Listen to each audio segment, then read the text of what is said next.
This is how you operate a Cummins 4500 watt i.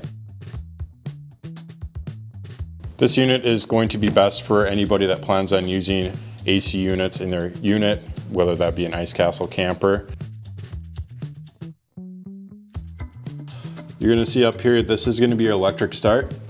So you turn the battery on here, and you do have a little circle button here, start and stop. Hit that. Let's shut off for a second.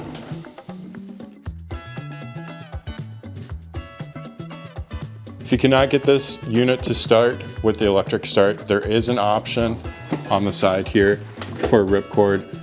That is a backup.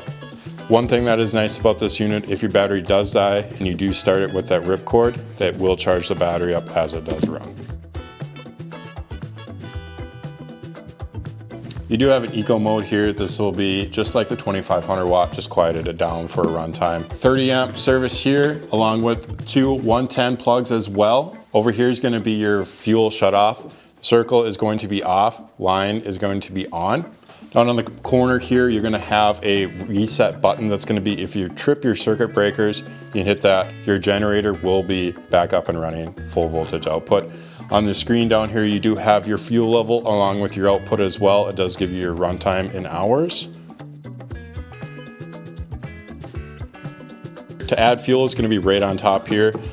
We recommend 91 octane running in these guys. You're gonna get roughly about 18 hours of runtime on these.